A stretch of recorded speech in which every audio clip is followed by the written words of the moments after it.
m'appelle Sylvie Sengelen, je suis cofondatrice de l'Institut Agathea. Nous nous trouvons donc ici à la maison mère de l'Institut Agathea qui a 3 missions en fait. Pratiquer la médiation par l'animal, l'enseigner, former à la médiation par l'animal et nous sommes également sur une 3e mission qui relève de la recherche et du développement dans ce domaine.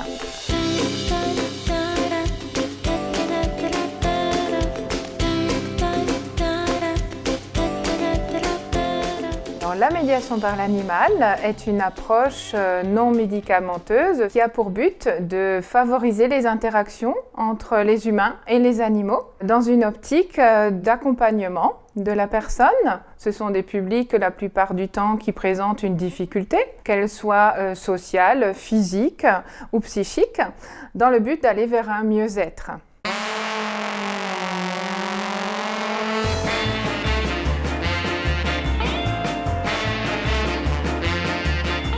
Pour avoir l'un et l'autre, Patrick Adolphe, donc cofondateur de l'Institut Agathea et moi-même, travaillé en associant des animaux dans nos anciennes vies professionnelles, nous nous sommes posé la question pourquoi ne pas monter un projet professionnel en notre nom? Donc en 2006, Agathea est né. Sur le plan régional, nous sommes à peu près 15 professionnels qui sont opérationnels, avec une petite marge jusqu'à 20 selon les périodes. Par contre, au niveau national, nous sommes très nombreux puisque nous avons formé beaucoup de personnes depuis 2006. Donc, au niveau des équipes pédagogiques sur les différents lieux de formation, nous sommes à peu près une centaine au jour d'aujourd'hui.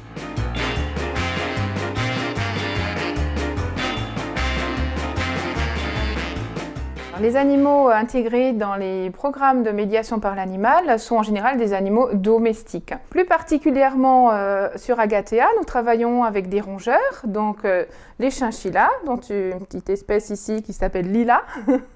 Donc le chinchilla, le lapin bélier en particulier, et toutes sortes de races de cochons d'Inde. Nous avons notre propre petit élevage avec une quarantaine de rongeurs et ils sont tous nés à Agathea. Et avec tout ce que ça comporte en termes d'éducation spécifique, alors pour un rongeur, on va parler d'imprégnation, on va parler de manipulation, de portage, le fait de les nourrir à la main aussi pour qu'ils s'habituent à l'humain, ce qui par la suite en séance va être facilitateur dans le contact à l'humain. Voilà pour les rongeurs. Nous travaillons également avec différents chiens, et également les équidés.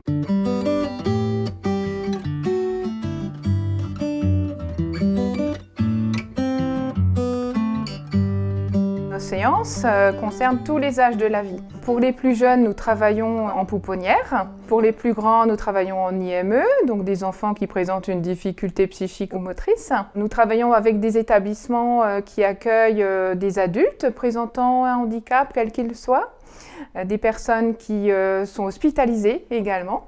Pour la gériatrie, nous travaillons en EHPAD, nous allons vers les établissements de long séjour également, jusqu'aux séances individuelles en chambre pour des personnes en fin de vie. Donc vous voyez, nous couvrons tous les âges de la vie.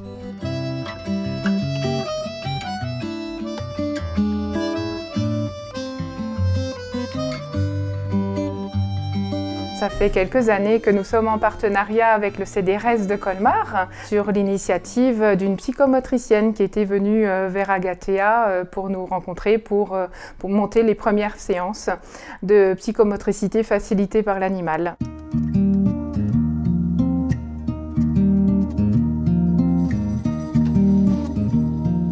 Ce plaisir de rencontrer les animaux, du coup, les motive pour faire des activités autour de la préparation du repas pour les animaux, par exemple. Prendre soin d'un animal dans les bras, on peut le brosser aussi. Et puis, pour une fois, on inverse un peu la vapeur dans la mesure où le soigné devient soignant par rapport à l'animal.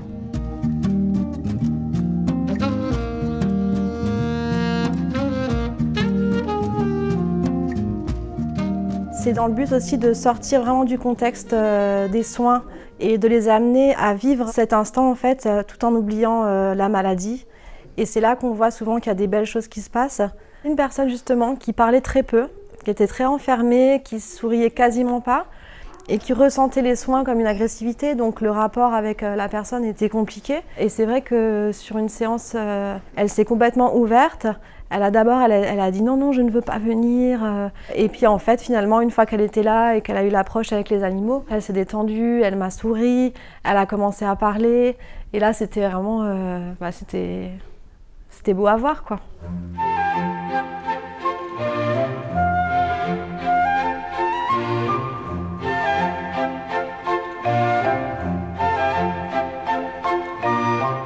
Beaucoup d'établissements ont souhaité se rendre chez nous pour vivre des séances. Donc nous avons décidé d'installer un chalet au fond du jardin pour accueillir les différents groupes. Cet espace neutre va faciliter les échanges, peut-être faciliter également, grâce à la rencontre avec l'animal, une activité qui se ferait peut-être pas autrement dans un autre espace.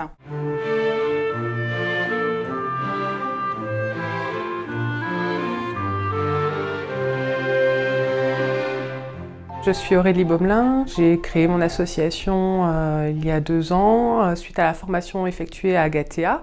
Mon rôle ici, c'est prestataire de service. J'interviens également au sein du cursus de formation dans l'école de Agathea.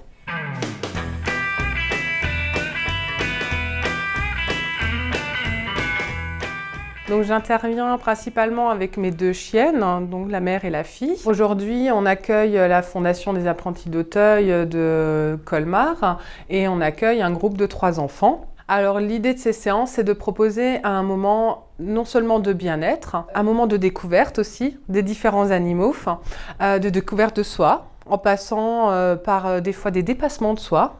Il peut y avoir des enfants qui arrivent avec une appréhension face à l'animal et bien souvent, on a le droit à des pépites pendant les séances, pendant lesquelles l'enfant se dépasse et arrive à surmonter sa peur, par exemple, et ressort avec une confiance en l'animal, en lui, différente. L'animal, effectivement, permet de faciliter la communication entre les enfants entre eux, entre l'intervenant, l'enfant, entre le référent et l'enfant.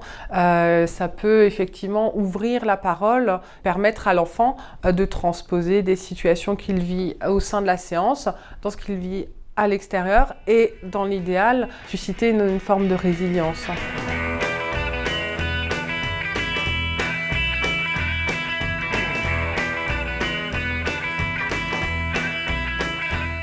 Grâce aux animaux que j'ai autour de moi, j'ai l'impression d'entrouvrir peut-être une fenêtre à ces enfants qui peuvent être en difficulté. C'est une bulle de bien-être, de non-jugement que je leur offre, dans laquelle ils peuvent potentiellement s'épanouir, ne serait-ce que l'espace d'1 heure de temps.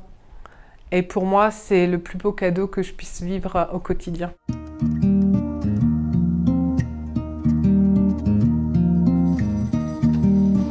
L'évolution de cette pratique, en fait, a été très importante en 10 ans, dans la mesure où les prescripteurs, donc ces établissements qui font appel à nos services, ont toujours plus d'exigences, j'ai envie de dire. Ils souhaitent des professionnels qui sont formés, qui sont entourés par justement tous les professionnels comme les vétérinaires, les éducateurs canins, mais on va vers une professionnalisation de l'activité. C'est sans doute, dans quelques mois ou années, un nouveau métier qui est en train de naître. Le fait de devenir intervenant professionnel en médiation par l'animal. En tout cas, c'est ce qu'on souhaite.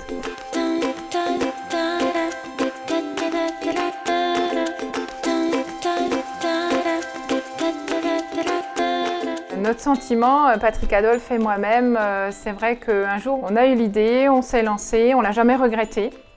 C'est une grande fierté pour nous, c'est une réalité, mais surtout c'est que notre pratique nous enrichit, nous nourrit chaque jour, de voir le plaisir des personnes à participer aux séances, c'est vraiment une belle satisfaction. Cela dit, je pense qu'à 2, on y serait arrivé, mais entouré comme on l'est au jour d'aujourd'hui, avec tous ces formateurs et tous ces praticiens en médiation par l'animal, ça valait la peine de lancer le projet, vraiment.